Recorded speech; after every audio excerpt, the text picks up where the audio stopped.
मोदी जी, तुम पाकिस्तान के खिलाफ धुरंधर बनाते रहो। उधर अशोक खरत ने पूरी दुनिया में इंडिया की नाक कटवा दी है।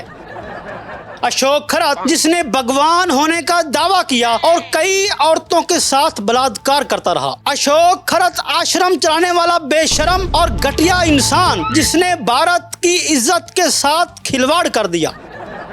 अशोक खरत ने कितनी औरतों का बलात्कार किया, अशोक खरत ने कैसे औरतों को अपने जाल में फंसाया और कैसे गलीज काम कितने अरसे से कर रहा था। अशोक खरत किसकी पुष्टपनाही में आश्रम चलाता रहा है। मोदी जी, अगर तुम में जरा सी भी गैरत है तो फौरन इस्तीफा दे दो।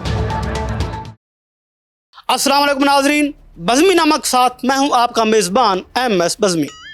आपने सुना होगा, अक्सर लोग कहते हैं मैं आपसे बहुत शर्मिंदा हूं, और वही शर्मिंदा लोग फिर कोई ना कोई घटिया हरकत कर देते हैं। क्या आपने कभी सोचा अगर शर्मिंदा की कोई सूरत होती तो कैसी होती? ये देखें, ये है शर्मिंदा की सूरत। ये हैं भारत के प्रधानमंत्री मोदी, जो इस वक्त पूरी दुनिया में शर्मिंदा हैं। मोदी जी चुल्लू भर पानी में नहीं डूब सकते, क्योंकि चुल्लू में पानी कम होता है और इतने पानी में तो कोई गैरतमंद ही डूब सकता है। नाजरीन, आपने बॉबी देओल का आश्रम सीज़न तो देखा होगा, जिसके अंदर डोंगी बाबा का रूप धार के औरतों की इज्जत से खेलता है और उसका प्रोटोकॉल भी वजीरों जैसा होता है। अशोक खरत की कहानी भी उसी आश्रम से मिलती जुलती है। अशोक खरत एक रिटायर्ड मर्चेंट नेवी ऑफिसर है जो अपने आप को भगवान कहता है। अशोक खरत एक मंदिर के ट्रस्ट यानी आश्रम का चेयरमैन भी है। उसके क्लाइंट कई सियासतदान भी हैं। अशोक खरत के पास रिमोट कंट्रोल सांप हैं, जिससे वो ये जाहिर करता है कि उसके पास शक्तियां हैं। वो ख़वातीन को वशीकरण के ज़रिए इस्तेमाल करता रहा, उनको शराब पिलाता, फिर उनके साथ बलात्कार करता। अशोक खरत ख़वातीन को धमकियां भी देता कि अगर उसकी बात ना मानी तो बहुत बुरा होगा। अशोक खरत क्लाइंट्स को नकली पत्थर देकर यह कहकर बेचता कि इनमें जादुई पावर है, जिसकी कीमत वो लाखों में वसूल करता था। अशोक खरत ने 3 साल तक ख़वातीन का बलात्कार किया। जी बिल्कुल, क्या 3 साल तक मोदी सरकार सोई रही, या फिर मोदी के चहेते भी अशोक खरत के साथ मिले हुए थे और उसके क्लाइंट थे? अशोक खरत का ये घिनौना खेल बेनकाब हो चुका है। अशोक खरत को कड़ी से कड़ी सज़ा देना चाहिए। अशोक खरत वाली बीमारी पूरे भारत में फैल चुकी है। अशोक खरत के साथ कौन कौन से बड़े नाम शामिल हैं, ये तो अब पता चलेगा।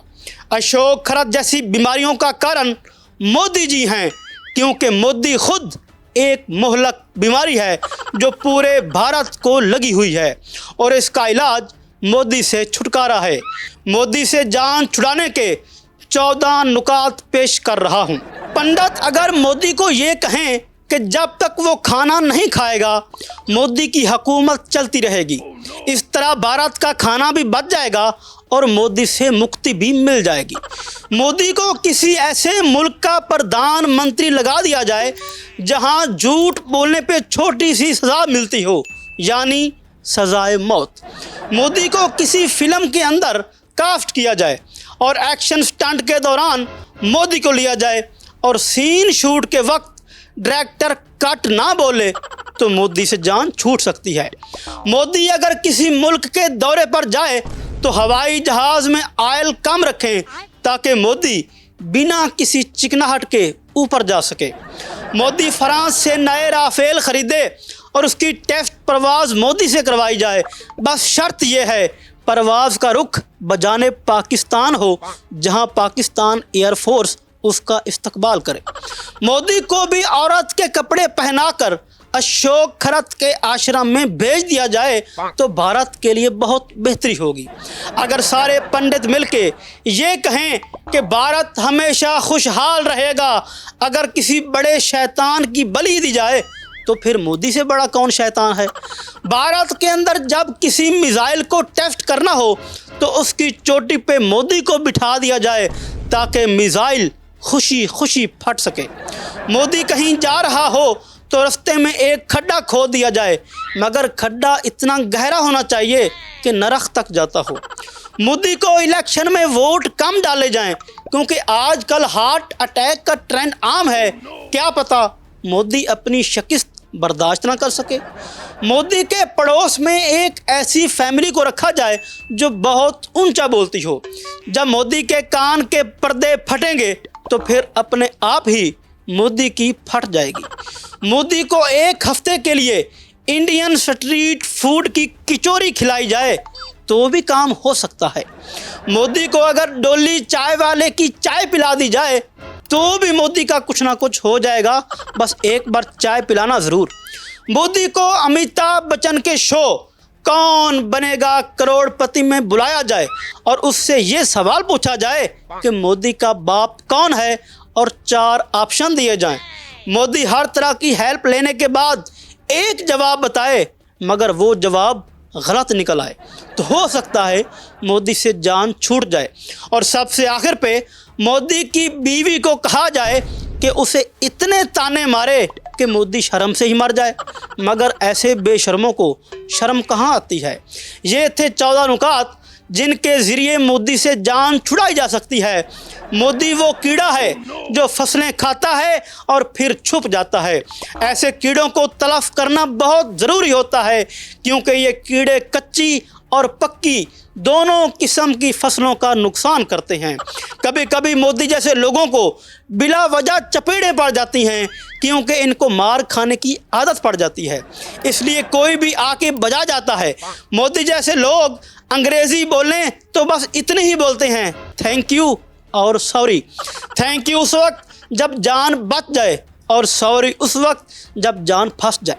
किसी को शायद ना पता हो, मैं आपको जनरल नॉलेज की बात बता रहा हूं कि मोदी के पिताजी आजकल अमेरिका में होते हैं।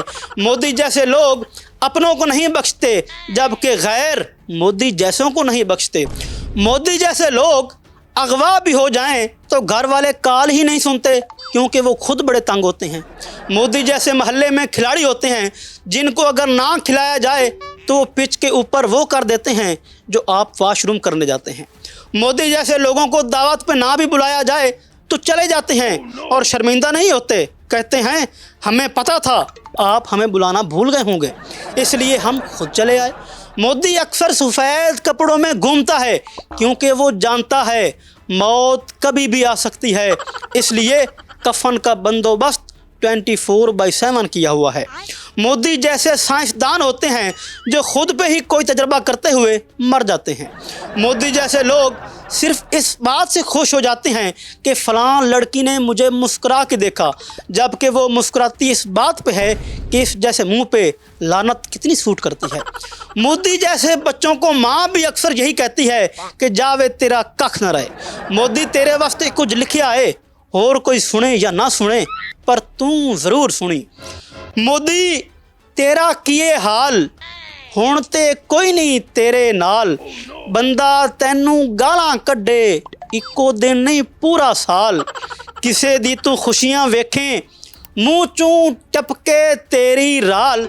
मोदी तेरा कुछ नहीं बनना भावें चल तू जेड़ी चाल, नहीं होना तेरा कश्मीर सुट ले जिन्ने मर्जी जाल। होर ते कुछ तू कर नहीं सकदा अपने दिल विच कीना पाल।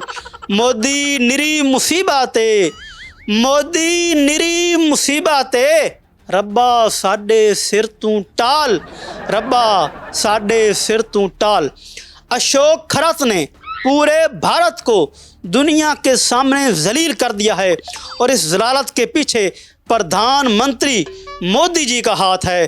पूरी दुनिया से इल्तमास है कि इज्तमाई दुआ करें, मोदी जैसी बला से खुदा हर किसी को महफूज रखे, आमीन।